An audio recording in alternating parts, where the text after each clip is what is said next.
Nah, not really. Like, not at all. It is cold, guys. Yesterday was in the 70s, and then today, it's like, bam, it was in the 30s this morning. It hit 40 now, but it's still cold.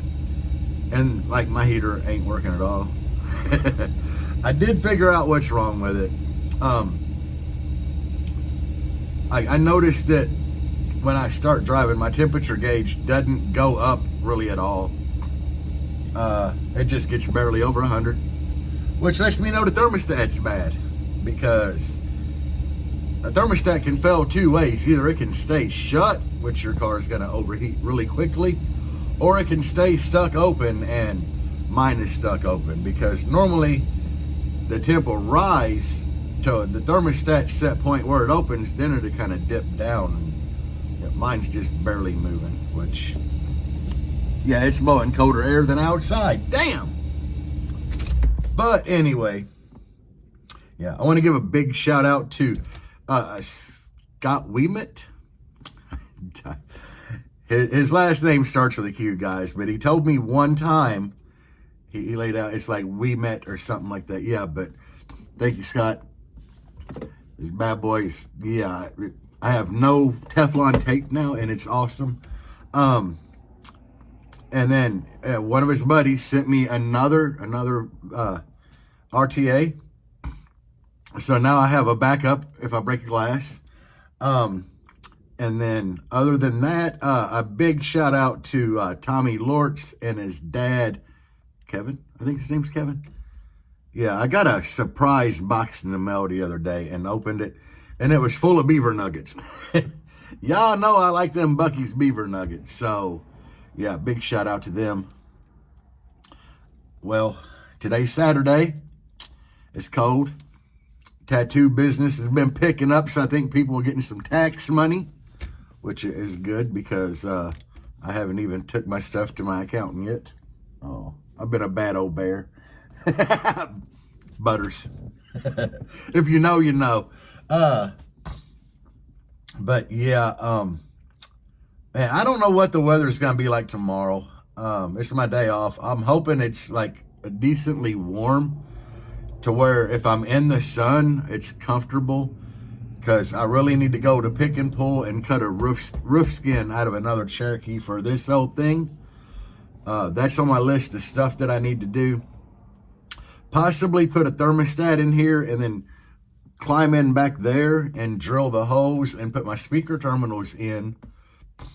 If you watched a couple videos ago from last weekend, you know, I got my stuff put in to plug the holes. So I need to get speaker terminals in here. And at that point, I can start loading subs back in here and amplifiers. I'm still one sub down. Rather than cutting up a good working Genesis, you know, I reach out on the internet trying to find a blown one that I would just swap somebody a good one for, because it makes sense to help somebody versus just cutting up a good sub. And surprisingly, my buddy Kyle down in Texas, he was literally getting ready to recone a Genesis. And he's like, man, I already got this basket cleaned up, ready for a drop-in. And he's like, I will ship it to you and pay shipping back. So I'm just waiting on that bad boy to show up in the mail. And it saves me the trouble of having to clean the basket up. So I can just drop a recone in that bad boy and go. So then I'll have all D2s in here, which will bring my ohm load up per amp to 0.67 versus 0.33, guys. So hopefully it'll keep me from having amp issues. And them amps are tanks. They have done great. It's just at 0.33, I'm taking it they wasn't happy with life, because I was right on that borderline of like, the amp's gonna blow or the amp's doing great. But I know that my efficiency should be a little better because the amp isn't working as hard. Prolong the life of the amps, definitely. So there's a lot of good things going on there. And I gotta let you guys know, I know a lot of you guys, a lot of y'all have your favorite mids and highs brand. guys, I don't care about brands at all on here. We've discussed that many times. I don't run if you got power acoustic in your car. You got music, and if it puts a smile on your face, that's great. That's what it's all about. But everybody has their, a lot of people have their favorite mids and highs brands. And, a popular brand right now is bunch of people are jumping on the Rogue Audio bandwagon. John Kent didn't want to deal with me at the woofer shop, which, guys, check out the woofer shop. But other than that, I do carry McLaren. Now, DS18 makes good mids and highs. Rogue does. Lots of companies make good mids and highs. And I mean, the reason being is most of them are made at the exact same place, and they're the exact same speaker with a different logo on the dust cap and sticker on the back. We all know this. But what I think is really awesome about McLaren Audio, and this ain't a McLaren Audio commercial, I'm just pointing something out to you guys. And I didn't even know this fully. McLaren Audio, in a lot of instances, they have more recones in stock than speakers. Not because they're bad to blow, because I've done great with these 8.8s in here. I mean, they've been like performing flawlessly. But my Neo 8s, if I blow one, or what more than likely going to happen is somebody getting a demo is going to put a foot through one. They have recones like on hand, available, ready to ship. I can recone that Neo 8. If I blow a compression driver on one of my horns, they got diaphragms like ready to ship. Even the little tweeters in my door, they have diaphragms ready to ship. And I found out that even some of their tweeters and mids that have been discontinued, they still have lots of recones on hand for them, and they still get them. So at the end of the day, it's pretty much kind of like you're buying that speaker long term. And a lot of people don't look at that when they do buy speakers. It's kind of became normal to do that with subwoofers. And that's the thing, like with the G2, Paul is having to order more recones because when he got a big shipment in of subwoofers, he didn't get a whole lot of recones in. And which is kind of why I offered to trade somebody a good working Genesis 15 for a blown one, because I knew there's not a lot of recones out there right now. And it's something definitely to look into, even with mids and highs. It's like, hey, I blew this mid, rather than throw it in the trash and have to buy another one, get a recone for it. It's a whole lot cheaper. And they're not bad to recone. I'd rather recone a sub than a mid, but it ain't bad. But yeah, something to look at with McLaren. And I got McLaren like pretty much a good heavy duty line of it. I know that they just released some 12-inch mids and 15-inch mids.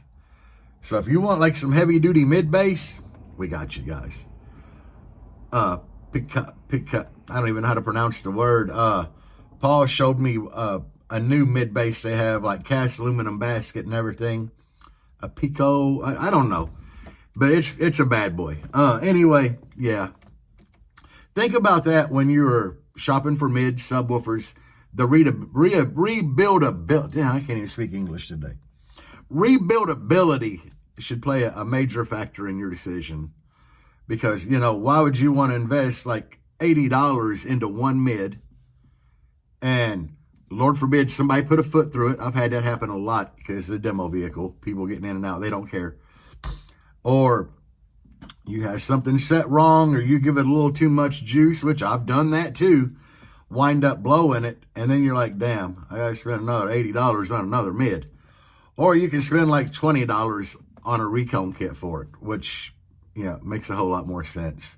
And then once you learn how to recone a speaker, one, you're going to feel good about yourself, because when it's playing, you're going to be like, I rebuilt that. That's awesome. I do that with subs myself, guys.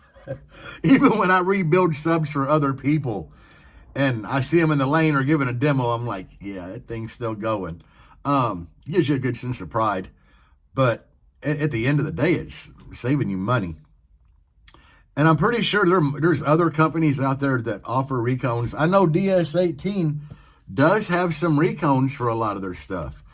A lot of people bash DS18 because they do have a lot of cheaper, low-end budget stuff. They also have high-end stuff, guys. And a lot of people want to overlook that. But McLaren, they pretty much do have diaphragms, recones for everything. So that's awesome.